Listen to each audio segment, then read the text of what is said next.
Clic, bonsoir cinéphiles et cinéphiles. Aujourd'hui, on se retrouve pour vous parler de la review, un peu tard, mais que voulez-vous, pour le Walking Dead épisode 13, saison 8. Que dire sur cet épisode?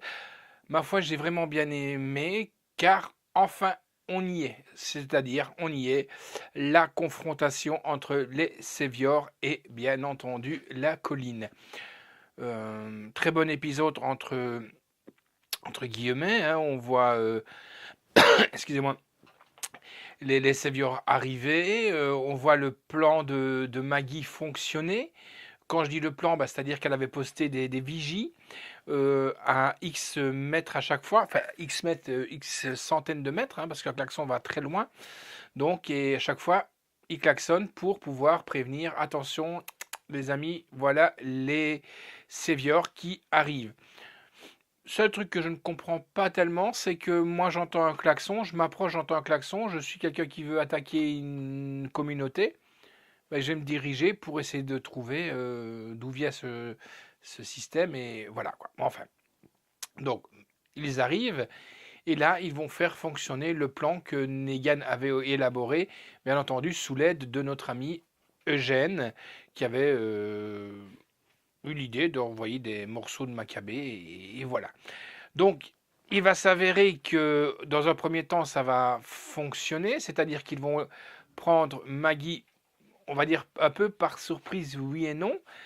Euh, donc, ils vont attaquer, ils vont forcer le passage.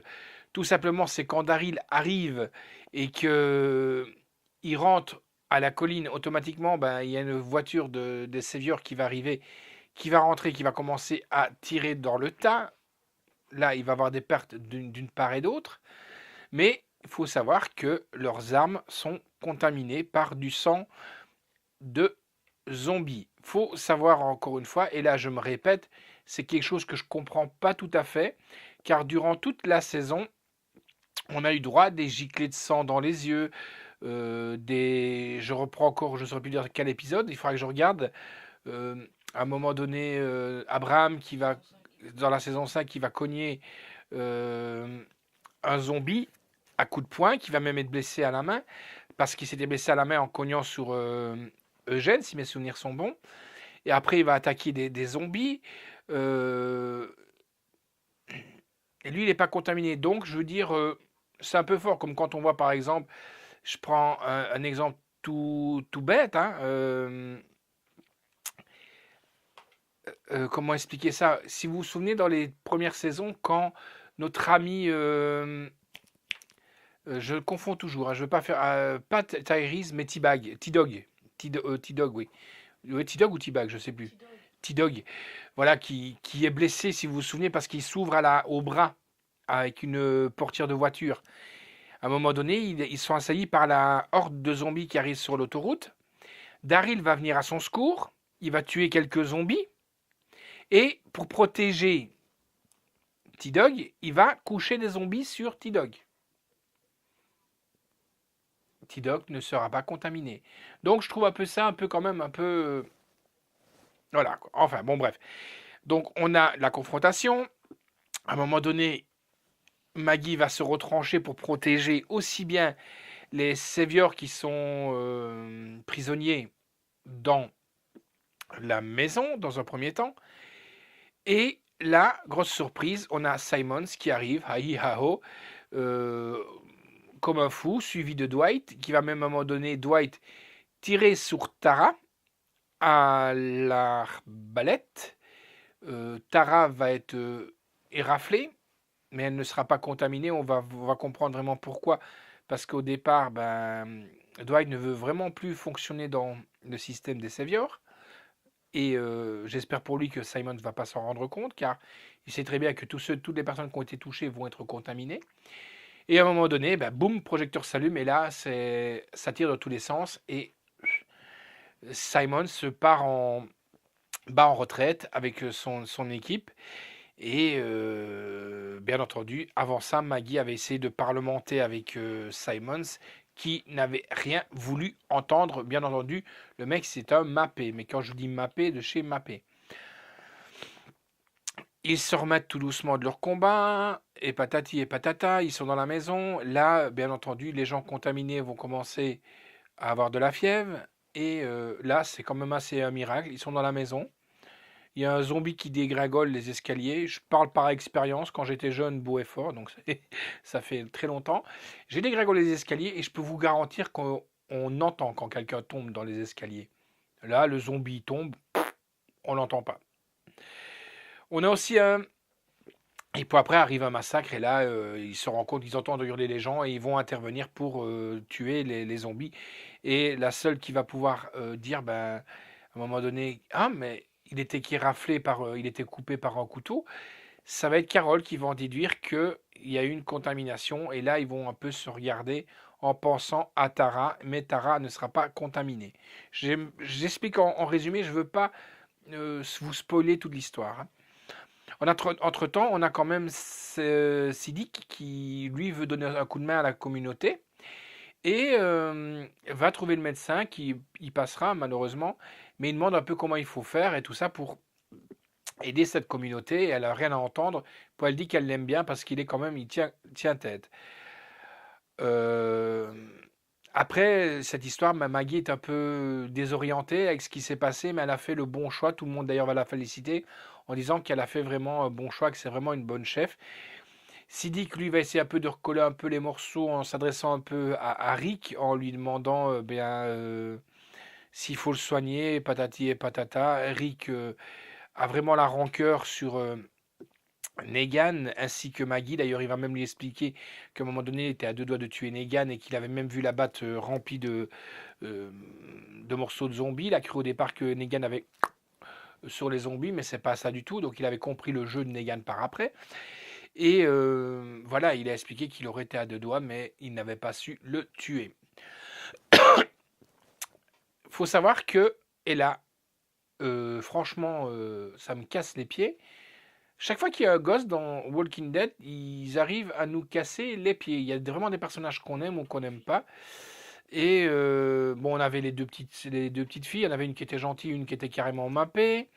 La fille de Carole, on a vu très peu. Il faut dire qu'on a vu très peu la fille de Carole.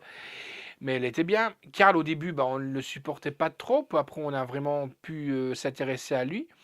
Puis il y a eu, je tombe plus sur le prénom du petit garçon qui était avec la femme que Rick commence à tomber amoureux, avec le plus grand.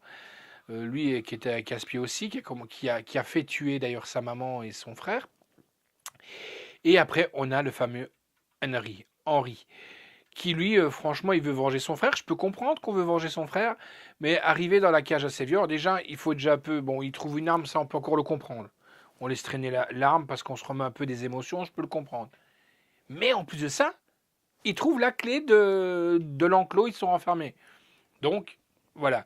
Et là, il arrive avec son flingue, son gun, et il veut savoir qui a tué son frère. Et bien entendu, donc, il y a zombie qui va arriver, qui va le faire tomber, et ces, ces gens-là, donc les saviors qui sont prisonniers, vont prendre la poudre d'escampade avec notre ami Grégory, qui j'espère se fera becter, mais ça je l'espère, on verra plus tard. Il y en aura quelques-uns qui vont rester parce qu'ils ont compris que la démarche de Negan est carrément folle, qu'il y a moyen de faire quelque chose de beaucoup plus simple que de faire travailler les gens et les tuer. Voilà, donc, et à mon avis, ce qui pourra peut-être arriver plus tard, c'est peut-être que, je ne tombe plus sur le nom non plus, parce que je ne retiens pas facilement les noms, c'est que le jeune qui va combattre autour de Maggie et son équipe risque peut-être de reconquérir le cœur de Maggie, mais ça, j'en sais rien. Peut-être, on verra bien. Ce que j'adorerais aussi, c'est peut-être les combats entre Michonne avec Jésus, car il est très art martial. Et ça, j'aime bien. Donc, il se complète vraiment bien. Et après, donc, on arrive, Henri qui fait carrément tout foirer. Et il a même disparu. J'espère pour eux qu'ils vont pas partir à la recherche de ce gamin. Parce que, à mon avis, ça va vraiment poser des gros, gros problèmes. Un truc qui est monstrueux aussi, c'est la folie de notre ami Morgan, qui lui a de plus en plus d'hallucinations. Et il sait plus où il en est. On le voit même taper dans le vide. Donc, il est vraiment poursuivi par ces démons. Euh, par Gavin, voilà, Gavin vient le harceler, tu sais qui t'es, patati patata, tu sais qui est. Et franchement, je trouve ça vraiment, son jeu d'acteur, il est monstrueux de chez monstrueux. Et après, bien entendu, ça se termine avec, on voit un Negan qui est tiré sur une planche à roulettes, on va dire ça comme ça. Et that is the questions. Voilà, donc que dire sur cet épisode? Franchement, un très très bon épisode. Malheureusement, la série arrive à sa fin. Il reste trois épisodes, puis après la saison, hein, la série arrive à sa fin, la saison 8. J'espère que ça va monter encore en crescendo.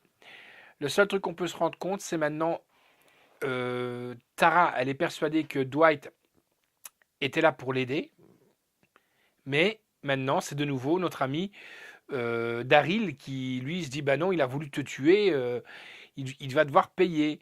Euh, je ne sais pas comment ça va aller, sachant que ça risque d'être un peu problématique pour Dwight, parce que Simon, il risque peut-être de revoir Tara qui ne sera pas devenue zombie, donc ça risque de chauffer pour Dwight, et ça risque de chauffer pour Simon, si bien entendu notre ami Negan arrive à s'en sortir, car c'est pas du tout ce qu'il avait demandé à Simons. Donc il y a plein de perspectives en route pour tout ce genre de choses. Donc voilà, très bon épisode. Maintenant, je vous dis, on attend avec impatience le prochain épisode qui à mon avis, risquera d'être un peu hippique, en espérant, comme je vous dis, qu'il ne parte pas à la recherche de Henry. C'est de sa faute, il a voulu partir. Maintenant, c'est peut-être les Saviors aussi qui l'ont kidnappé pour pouvoir faire une monnaie d'échange. Et on sait bien que quand on a un enfant en monnaie d'échange, ben c'est vite négociable. Mais je sais pas. Franchement, on avance vraiment dans le flou. Et en sachant aussi qu'il y a vraiment une rancœur. Maggie qui veut vraiment la peau de Negan, et ce que tout à fait je comprends. D'ailleurs, elle le dit même bien. On l'appelle la veuve. Et Rick qui veut, dans un premier temps, la mort de Negan. Mais sachant que quand on promet à un mourant d'exaucer ses vœux, est-ce que Rick va exaucer les vœux de Carl? On n'en sait rien. Donc vraiment plein d'hypothèses sur tout ça. Mais on sait maintenant que Dwight est vraiment du côté des gentils, on va dire ça comme ça. Voilà, je vous fixe rendez-vous la semaine prochaine pour une nouvelle de Walking Dead. Ciao.